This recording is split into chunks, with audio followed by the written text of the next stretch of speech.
경매로 낙찰받은 부동산, 자금까지 다 냈는데 점유자가 안 나간다면 어떻게 해야 할까요? 오늘은 이런 상황에서 활용할 수 있는 부동산 인도명령 절차에 대해 알려드리겠습니다. 끝까지 시청하시면 신청서 작성부터 신문, 송달, 강제집행까지 전체 흐름을 한 번에 이해하실 수 있습니다. 먼저 부동산 인도명령이 무엇인지 설명드릴게요. 부동산 인도명령은 민사집행법 제136조에 규정된 제도입니다. 경매를 통해 부동산을 낙찰받은 매수인이 점유자로부터 해당 부동산을 빠르게 인도받을 수 있도록 마련된 간이 절차예요. 쉽게 말해서 법원이 점유자에게 이 부동산을 매수인에게 넘겨라 하고 명령하는 겁니다. 명도소송처럼 복잡한 과정을 거치지 않아도 되기 때문에 시간과 비용을 모두 절약할 수 있어요. 그런데 여기서 정말 중요한 게 있습니다. 부동산 인도명령은 아무 때나 신청할 수 있는 게 아니에요. 반드시 매각대금을 완납한 날로부터 6개월 이내에 신청해야 합니다. 이 기한이 지나면 대항력 없는 점유자라 하더라도 인도명령을 신청할 수 없고요. 결국 명도소송이라는 긴 싸움을 시작해야 합니다. 명도소송은 짧아도 수개월, 길면 1년 이상 걸릴 수 있거든요. 그래서 자금 납부와 동시에 인도명령을 신청하시는 게 좋습니다. 그럼 인도명령의 상대방은 누구일까요? 채무자, 소유자, 그리고 이들의 일반 승계인이 해당됩니다. 또한 대항력이 없는 임차인 등 점유 권한이 없는 점유자도 포함돼요. 다만 주의할 점이 있는데요. 점유자가 매수인에게 대항할 수 있는 권한을 가지고 있다면 인도명령을 신청할 수 없습니다. 예를 들어 대항력을 갖춘 임차인이나 유치권자 등이 이에 해당해요. 이제 부동산 인도명령 절차를 단계별로 살펴볼게요. 첫 번째 단계는 부동산 인도명령 신청서를 제출하는 겁니다. 매수인은 관할집행법원에 신청서를 제출하는데요. 이때 대금 납부 확인서, 송달료 납부서 등의 서류가 필요합니다. 신청 비용은 인지대 1,000원, 송달료는 점유자 1명 기준 약 11,000원 정도예요. 명도소송 비용과 비교하면 정말 저렴한 편이죠. 두 번째 단계는 신문입니다. 법원은 채무자나 소유자 외의 점유자에 대해 인도명령을 내리기 전에 해당 점유자를 신문해야 해요. 법원에서 부동산 인도명령 신문서를 보내고 점유자의 의견을 듣는 과정이죠.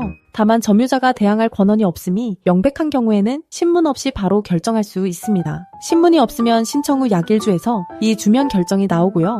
신문이 있으면 2주에서 3주 정도 더 걸립니다. 세 번째 단계는 인도명령 결정입니다. 법원이 점유자에게 부동산을 매수인에게 인도하라고 결정을 내려요. 이 결정문이 바로 집행권한이 됩니다. 네 번째 단계는 부동산 인도명령 송달이에요. 결정이 내려지면 법원은 결정문을 점유자에게 송달합니다. 이 결정문이 점유자에게 도달해야 다음 단계로 진행할 수 있어요. 다섯 번째 단계는 부동산 인도 강제집행입니다. 결정문이 송달되었는데도 점유자가 부동산을 넘겨주지 않는다면 강제집행을 신청할 수 있어요. 매수인은 송달 확정 증명원을 발급받고 인도명령 결정정본과 함께 집행관에게 강제집행을 위임합니다. 집행관은 현장을 방문해서 점유자에게 일정 기한 내에 자진 퇴거하라는 계고를 해요. 보통 2주 정도의 기간을 줍니다. 점유자가 부재 중이면 계고장을 문에 붙여놓고요. 계고 기간이 지나도 점유자가 안 나가면 본 집행이 이루어집니다. 본 집행 때는 법원 소속 집행관에 의해서 점유자의 물건이 강제로 반출돼요. 강제 집행은 신청부터 본 집행까지 약 3개월 정도 소요됩니다. 30평 아파트 기준으로 강제 집행 비용은 약 150만 원에서 200만 원 정도 들어요. 여기서 실무적으로 꼭 알아두셔야 할 게 있습니다. 인도명령 절차가 진행되는 동안 점유자가 제3자에게 점유를 넘겨버리면 어떻게 될까요? 인도명령 결정을 받아도 집행이 불가능해질 수 있어요. 새로운 점유자에 대해 다시 법적 절차를 밟아야 하는 상황이 발생하죠.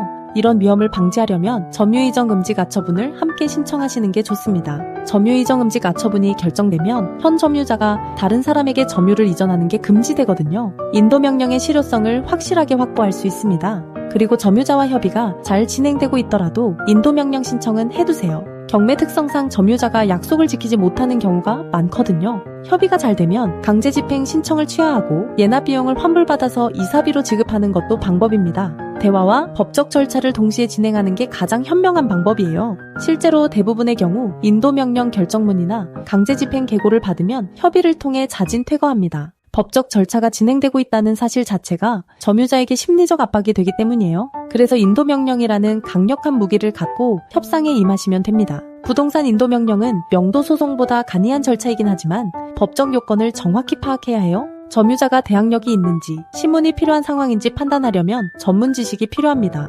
6개월이라는 기한 내에 신속하게 처리해야 하고 점유 이전 금지 가처분까지 병행해야 할 수도 있어요. 혼자 진행하기 어려우시다면 처음부터 명도 전문 변호사의 도움을 받는 게 효율적입니다. 법도 명도소송, 센터는 명도소송 800건 이상, 점유이전 음지 가처분 600건 이상, 강제집행 200건 이상의 실무 경험을 보유하고 있습니다. 대표 변호사가 명도소송 매뉴얼 책을 직접 저술했고요. MBC, KBS, SBS, YTN 등 주요 방송의 부동산 전문가로 출연하고 있어요. 변호사 선임료는 200만 원부터 시작하고요. 선임하시면 점유이전 음지 가처분과 내용 증명은 무료로 진행됩니다. 전국 어디서나 전화만으로 선임이 가능해요. 경매로 낙찰받은 부동산의 점유자 문제로 고민 중이시라면 6개월 기한이 지나기 전에 빠르게 움직이셔야 합니다. 네이버에서 법도 명도소송 센터를 검색하시면 홈페이지에서 무료 명도소송 승소 자료를 1분 만에 신청하실 수 있어요. 점유자 문제는 시간이 지날수록 해결이 어려워집니다. 오늘 바로 전문가와 상담하시고 내 부동산을 확실하게 인도받으시기 바랍니다. 시청해주셔서 감사합니다.